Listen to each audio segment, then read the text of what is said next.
Hey guys, welcome back to my channel. I'm back with another English video, and in this video I'm going to be talking about when you reach a point where you can even speak English, but when you stand in front of people, words just don't come out of your mouth and you're stuck looking at them. It's not even about that you might say bad English, but you can't just make yourself to even speak in front of them. So in this video, I'm going to be tackling two things. Firstly, why does that happen? And secondly, what can you do to solve it? So firstly, the main reason why you get stuck when you're in a situation and you want to speak in English is because you're focused too much on the grammar and you're focused too much on being perfect. You are less focused on having a conversation with that person, and you're more focused is that if you make a mistake while speaking in English or not. If I'm speaking perfect grammar, if I'm using the correct vocabulary, focusing on these things just gets you out of the zone real fast. And of course, you're conscious of people judging you because sometimes people do judge. And another reason is that you have no practice in speaking the language. If you just tend to focus too much in the input of language, we're just reading and we're just listening and you're writing and you have no focus in speaking the language that you're learning. And then when you're placed in such a situation, even though you might grammatically know everything, words won't just come out of your mouth. I've seen these three reasons are the main reasons people get stuck when they're faced in such a situation where they feel conscious, they feel shy, and they are like too much in their head, and they're trying to be a perfectionist. That's the main reason people just tend to, even if they know English really good, they just tend to get stuck when they see someone in a situation where they have to speak English.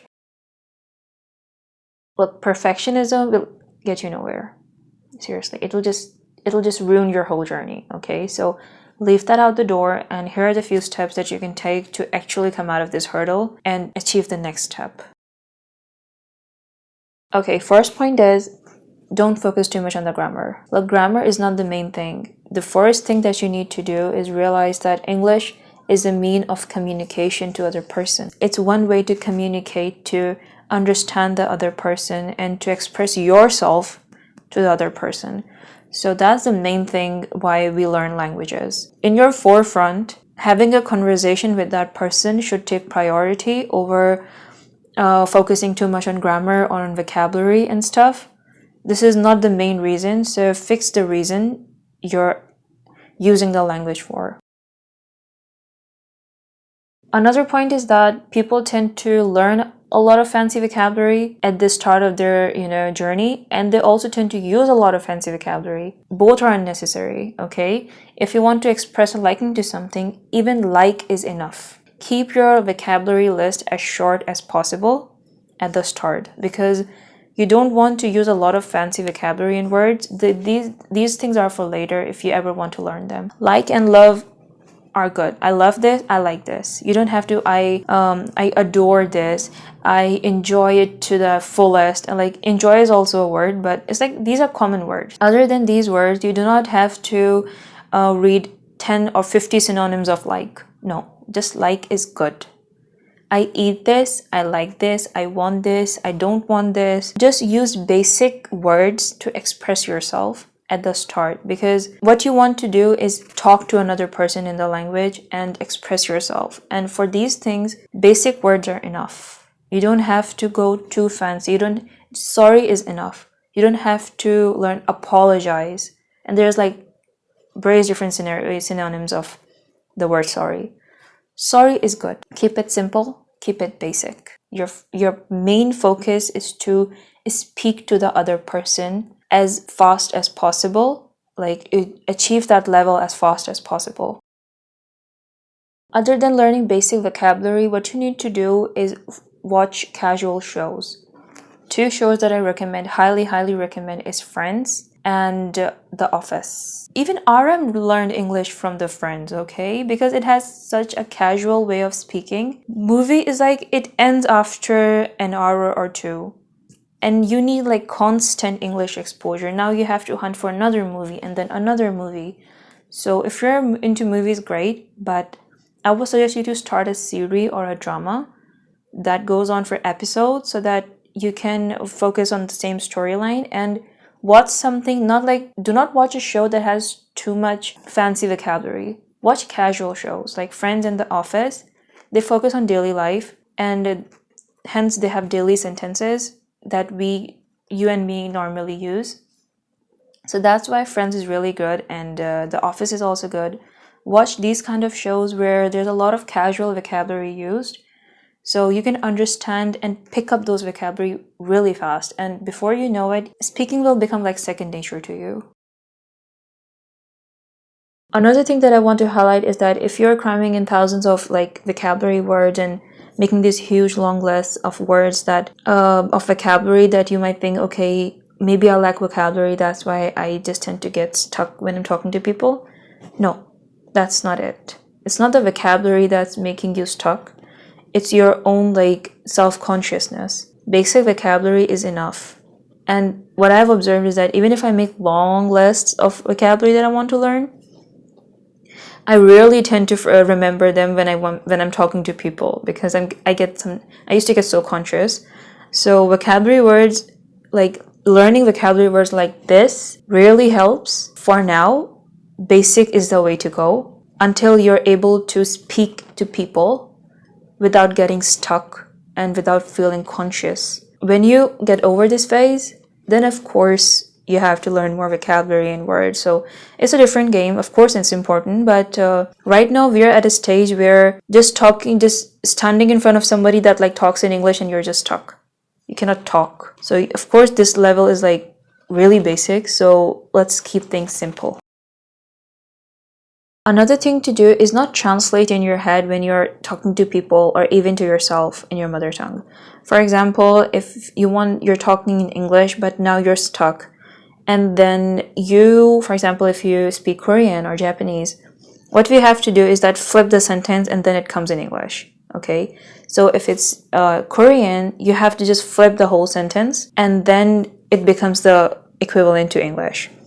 But doing this, we tend to take longer and longer to reply, and we have to process the whole thing and then we speak, and it takes a lot of time and it's not very efficient. I'm telling you, this trick really helps, okay? I used to translate in my head a lot, but since like the pattern switches, I stopped doing that, and whatever elementary level stuff I knew in English, I used to just speak it like that, like jumbling up words. Me, water, me, can I go? It's enough, like the other person understands. And when I saw someone else saying like, Miss, can I go? I was like, oh, Miss, can I go? So this is the right way to say it. So I got the sense of it before I learned how it's actually said. So it was easier for me to grasp that. Like practical is really important, okay? More than theoretical, practical wins all the time. So fight the urge to translate in your head. Think in English rather than thinking in your mother tongue and then translating it English. It makes a lot of difference. I know it sounds weird saying it like this, but it actually helps if you start thinking in English. Your English is bad, but for example, you got amnesia and now English is the only way you can speak and you can think. Now what do you do? So like elementary level English, you just have to go from that. So you leave your mother tongue behind for now, and when you're focusing on a language, think, feel, breathe, see, smell in that. Okay, read subtitles. I know I have said this with a point in like many of my videos before, but I must say it again because subtitles were like one of the main things which helped me to learn English. If you know how I learned English, I'll just tag the video here or maybe down in the comments below. It's basically, I used to watch a lot of anime. So animes, they were in Japanese. So I used to read English subtitles. So they were speaking Japanese while I was reading English subtitles. Now, I did not understand Japanese. So the subtitles were the only way for me to understand what they were trying to say. Now, even though I was listening to Japanese, my English improved because I was reading the subtitles. Even though what I was like really putting in my mind, in my ears were Japanese. I never learned Japanese, but I got 1,000 times better in English because English was the only way for me to understand what the movie was saying, what the anime was saying, and what the characters were saying. So I got really dependent on English to like basically survive in that anime world. If you watch Korean dramas, it's the same thing. You watch subtitles. because like we don't understand Korean.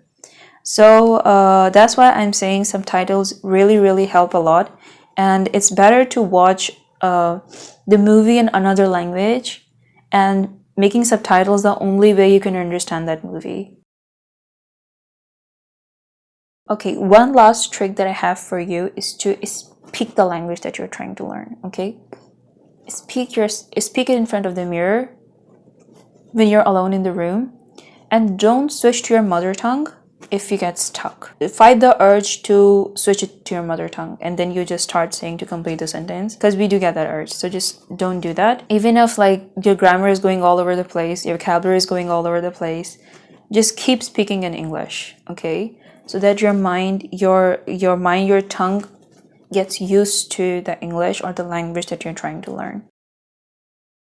So at the end of the day, practice makes perfect. If you get stuck, even if you know the language but you get stuck, you have to keep practicing until it feels like it comes out of your mouth like butter. And with that being said, I hope you enjoyed this video and you found valuable tips in this video. And if you did, make sure to like and subscribe. I'll see you in the next video.